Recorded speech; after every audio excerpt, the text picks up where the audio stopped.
Welcome back to Jwala Shiva. 2026-27 budget Nirmala Sitharaman గారు పార్లమెంట్లో ప్రవేశపెట్టారు. బడ్జెట్ ఇంట్రెస్ట్ లేదా? చాలామంది ఫ్రెండ్స్ని అడిగాను, ఈరోజు బడ్జెట్ రేపు బడ్జెట్ కదా ఏంటి అని.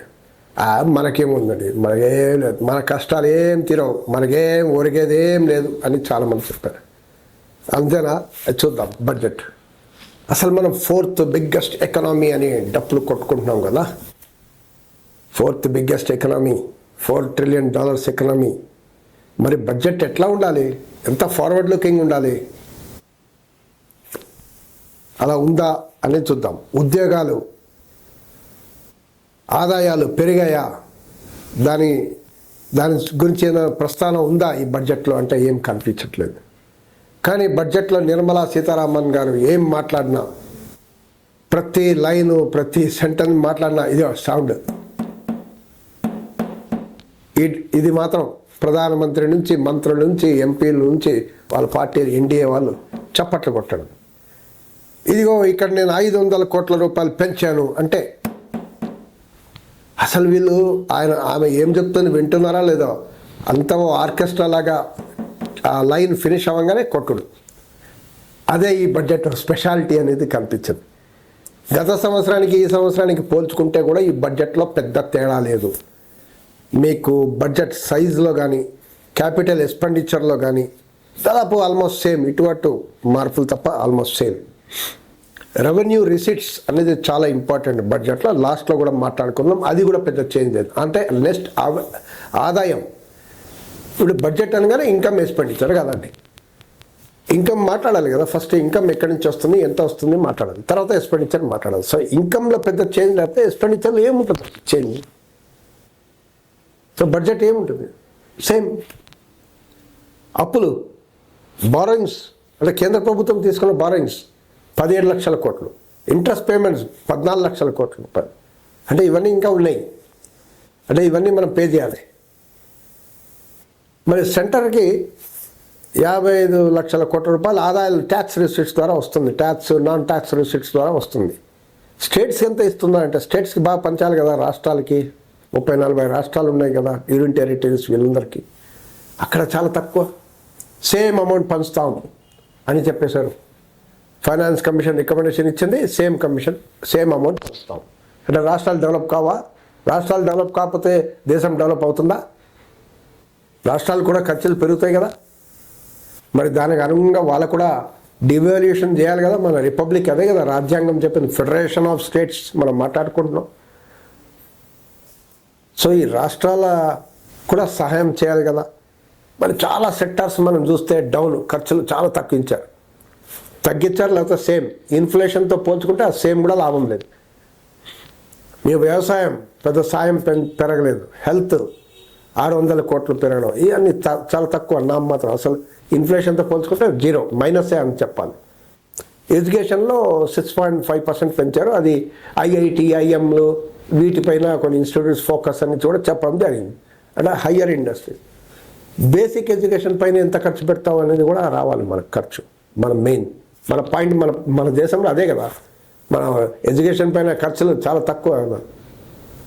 గ్రామాల్లో, పట్టణాల్లో, టౌన్స్లో అసలు ఎడ్యుకేషన్ సెక్టార్, గవర్నమెంట్ సెక్టార్ ఎట్లా ఉంది? Government schools 1 teacher school, 0 teacher schools కూడా ఉన్నారు.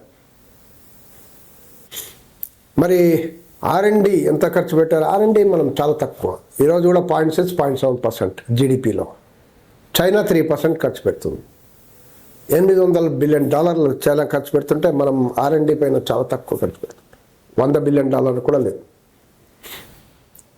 అంటే మనం ఎట్లా ముందు వెళ్తామండి?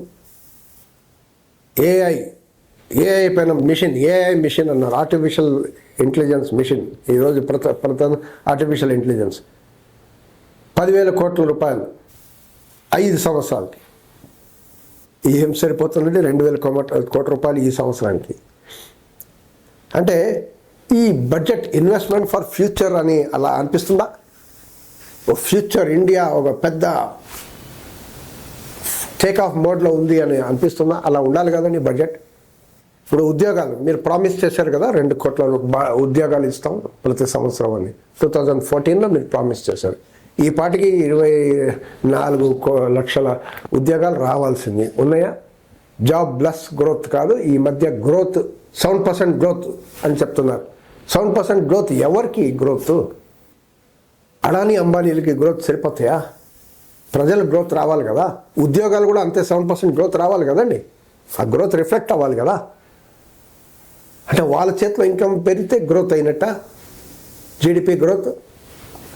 ఈ జీడిపి 7% గ్రోత్ కూడా లెక్కలు సరిగా లేవు అని ఐఎంఎఫ్ చెప్పింది.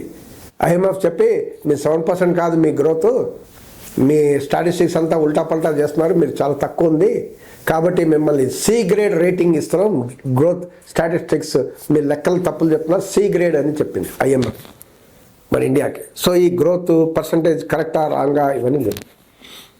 ఆదాయాలు పెరగాలి కదండి. గత సంవత్సరం మీ బడ్జెట్లో చెప్పారు ఆదాయాలు పెరగాలి, ఆదాయాలు తక్కువ ఉంది అని చెప్పారు. మరి ఆదాయాలు పెంచే మార్గం ఏమైనా చేశారా? వర్కింగ్ క్లాస్లో యావరేజ్ ఆదాయం 10,000 రూపీస్ పర్ మంత్ సరిపోతుందా? 20,000 పెరగాలి కదండి. రైతులకు ఆదాయం డబుల్ చేస్తామన్నా, డబుల్ అయిందా? ఎప్పుడో 5 years చెప్పారు, 5 years 10 years అయిపోయింది, డబుల్ అయిందా? మరి ఆదాయాలు పెరగకపోతే వీళ్ళు ఖర్చు ఎక్కడ చేస్తారండి? వీళ్ళంతా అప్పులు కోరుకున్నారు. 43% ఈరోజు డెట్స్లో ఉన్నారు ప్రజలు, దేశం 43% డెట్స్. ఆ డెట్స్ కూడా ఏంటి, స్కూటర్ ఇవి కొనడం కాదు, స్కూటర్ కారు బిల్డింగ్ కొనడంలో కొన్ని డెట్స్ ఉండొచ్చు, కానీ మెజారిటీ డెట్స్ ఏమంటే రోజువారీ ఖర్చుల కోసం అప్పు తీసుకోవడం. ఒక అప్పు తీసి ఆ అప్పుకు తీర్చడానికి ఇంకో అప్పు తీసుకుంటున్నారు. అంటే ఇలాంటి ఒక గంభీరమైన పరిస్థితుల్లో ఉన్నాం కదా. మరి దీనికి ఏంటి, ఆదాయం పెరగాలి కదండి. జనాల్లో ఆదాయం పెరిగితే కదా వాళ్ళు ఖర్చు పెడతారు, ఖర్చు పెడితే కదా ఎకనామీలో డిమాండ్ వస్తుంది. ఎకనామీలో డిమాండ్ వస్తే ప్రైవేట్ ఇన్వెస్టర్స్ అందరూ, గవర్నమెంట్ ఇన్వెస్టర్స్ అందరూ పెట్టుబడులు పెడతారు కదా, అప్పుడు గ్రోత్ వస్తుంది కదా. ఇప్పుడు ప్రైవేట్ వాళ్ళు పెట్టట్లేదు, ఇండస్ట్రీస్ ప్రైవేట్ వాళ్ళు పెట్టుబడి పెట్టట్లేదు, ఈ బడ్జెట్లో కూడా పెట్టరు. మార్కెట్ డౌన్ ఉంది, సెన్సస్ అంతా డౌన్. అంటే ఈ బడ్జెట్ ద్వారా ఏం తెలుస్తుంది, చేతులు ఎత్తేసిన ప్రభుత్వమా అట్లా కనిపిస్తుంది కదా. అసలు ఇప్పుడు నెక్స్ట్ రెవెన్యూ రిసీట్స్, మనం కూడా ఆదాయం అని అంటున్నాం కదా, ఆదాయం గురించి మాట్లాడదాం. ఆదాయం పెంచకపోతే మీరు ఖర్చులు పెరగవు, ఖర్చులు పెరగకపోతే దేశం పెరగవు, బడ్జెట్ సైజ్ పెరగదు. ఆదాయం ఎట్లా పెంచుతారండి?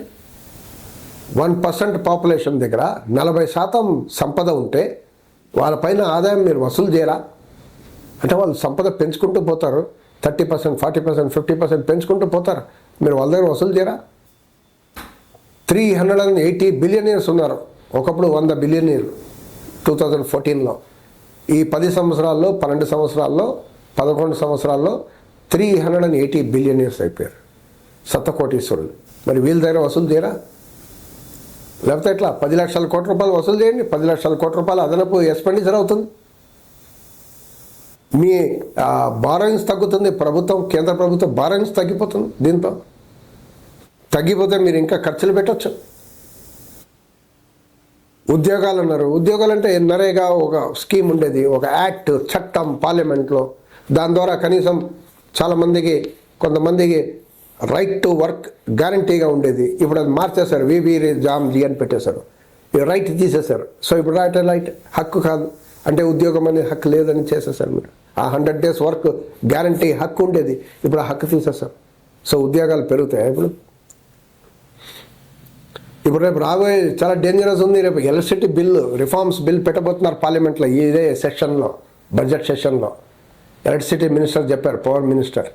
ఆ ఎలక్ట్రిసిటీ రిఫార్మ్ బిల్స్లో ఏముంది, ప్రైవేట్కి ఇవ్వబోతున్నారు డిస్కామ్లని. డిస్కామ్ ప్రైవేట్కి ఇస్తే ఇప్పుడు అడానీ, టాటాలు వీళ్ళు వచ్చి, అంబానీలు వీళ్ళు తీసుకుంటారు డిస్కామ్, వీళ్ళు వసూలు చేస్తారు మీ దగ్గర. మీటర్ వేసి స్మార్ట్ మీటర్ అని చెప్పి ఏటీఎం లాగా మిమ్మల్ని, మీరు ఇక కట్టకపోతే కరెంట్ ఉండదు మీకు.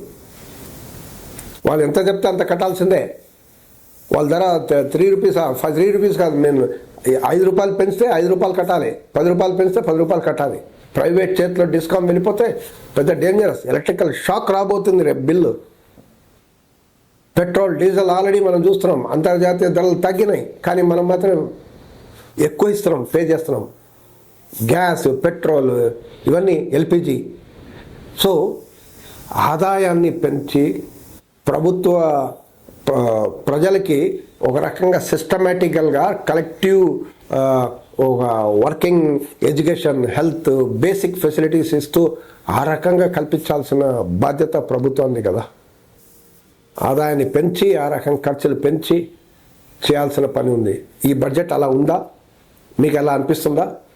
ఒక టేక్ ఆఫ్ స్టేజ్లో అనిపిస్తుందా? ఒక ఫార్వర్డ్ లుకింగ్ బడ్జెట్ లాగా అనిపిస్తుందా? చెప్పండి మీ అభిప్రాయం ఇన్బాక్స్లో కమెంట్ చేయండి. Thank you for watching Jwala Shiva.